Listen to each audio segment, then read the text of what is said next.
को लेकर हम चर्चा करेंगे, लेकिन इस बीच दिल्ली से एक बड़ी जानकारी सामने आ रही है। पूर्व प्रदेश अध्यक्ष मोहन मरकाम दिल्ली पहुंचे हैं। मंत्री बनने के बाद दिल्ली दौरा पहला उनका ये है। कांग्रेस अध्यक्ष मल्लिकार्जुन खड़गे से मुलाकात की है। प्रदेश प्रभारी कुमारी शैलजा से भी मिले हैं। साथ में प्रदेश अध्यक्ष दीपक बैज मौजूद रहे। ये तस्वीरें हम आपको दिखा रहे हैं मुलाकात की। बेहद ही महत्वपूर्ण, बेहद ही खास तस्वीरें हैं।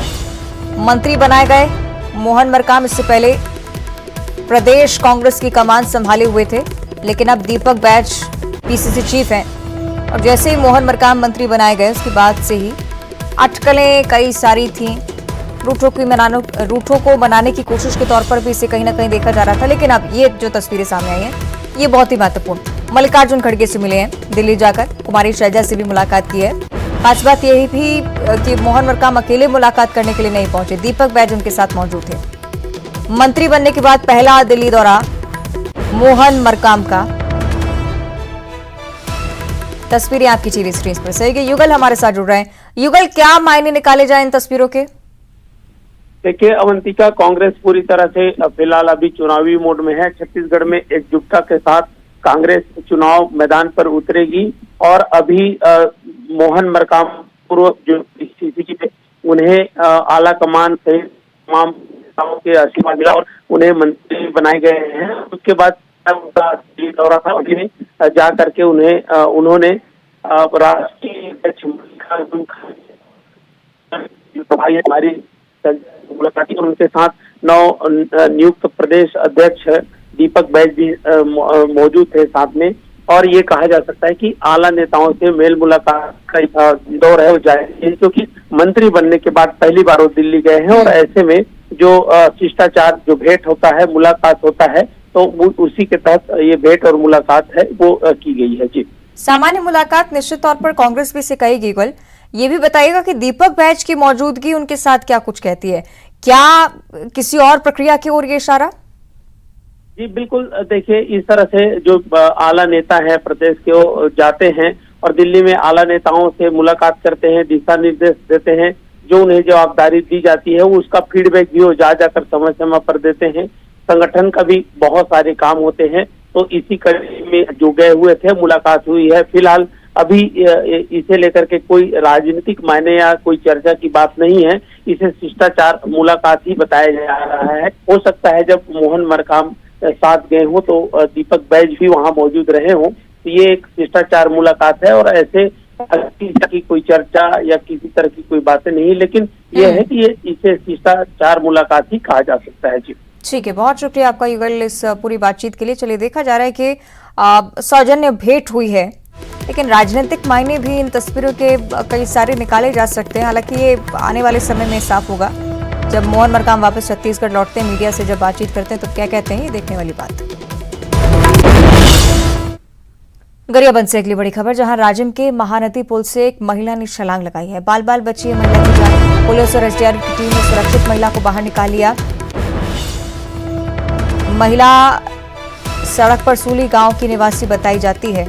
किस वजह से कदम उठाया ये अभी तक स्पष्ट नहीं हो पाया। हादसा है या फिर आत्महत्या की कोशिश कर रही थी महिला, ये भी पता लगाने की कोशिश। छलांग लगाती हुई पहले महिला दिखी, उसके बाद फौरन एसडीआरएफ की टीम पहुंची। से शेख इमरान जुड़ रहे हैं। इमरान, क्या है पूरा मामला?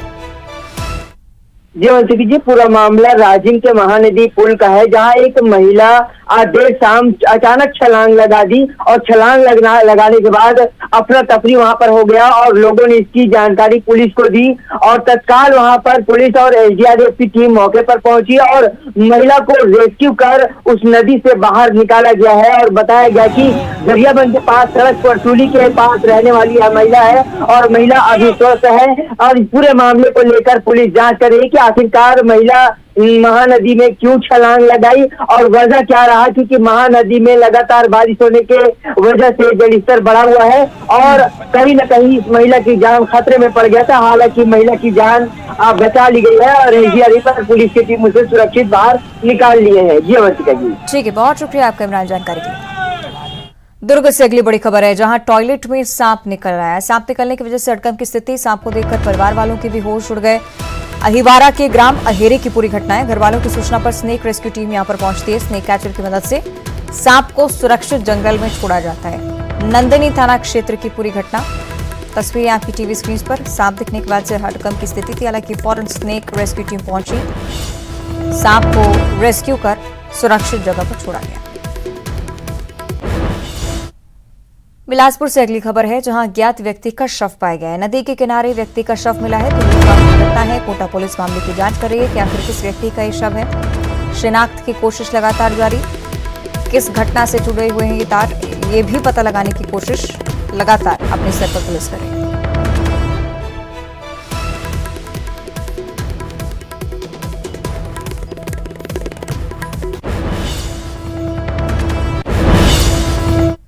और इधर छत्तीसगढ़ में संविदा कर्मियों ने सरकार के खिलाफ मोर्चा खोल दिया है। कल राजधानी रायपुर में परिजनों के साथ रैली निकालने की भी तैयारी है।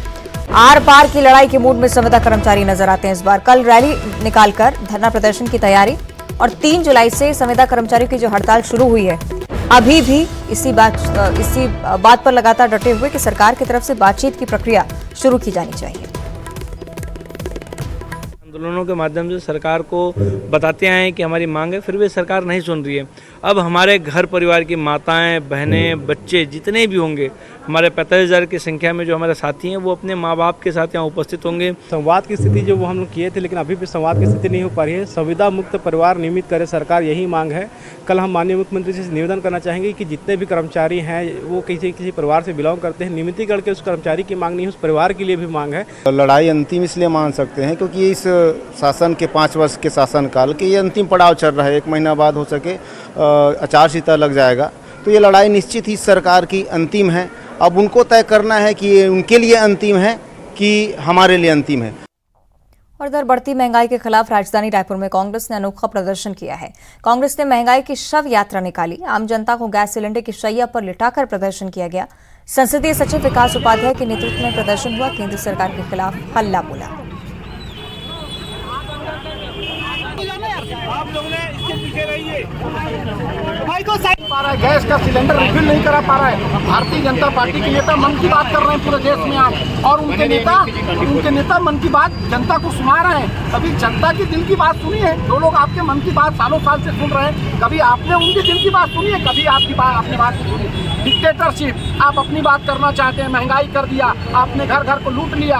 आप उनकी दिल की बात कोई सुनना नहीं चाहते। महंगाई का हम जिक्र कर रहे हैं, टमाटर के दामों का भी जिक्र कर लेते हैं। रिकॉर्ड तोड़ दिया है टमाटर के दामों ने। राजधानी में टमाटर का रेट 200 रुपए किलो तक पहुंच गया है।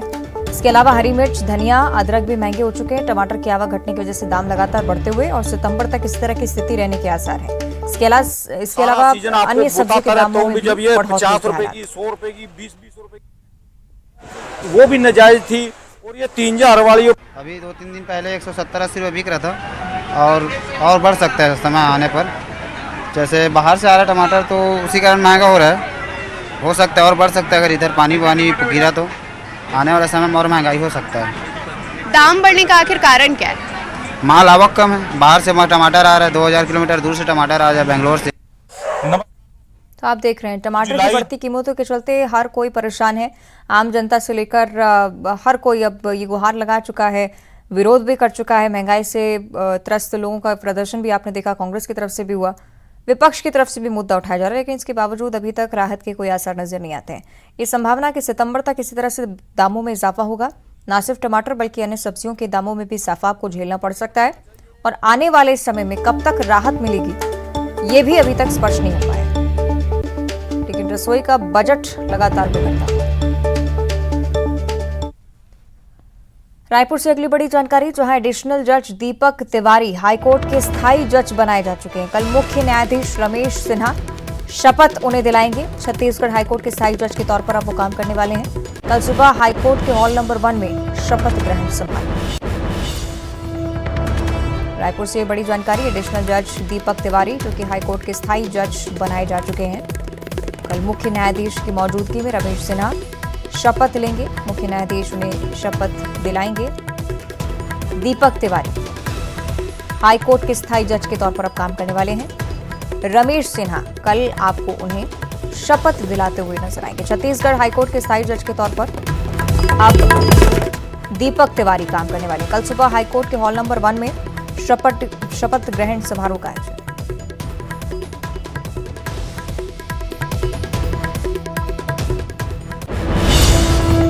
और यहाँ वक्त एक ब्रेक का, आप देखते रहिए न्यूज़ 18।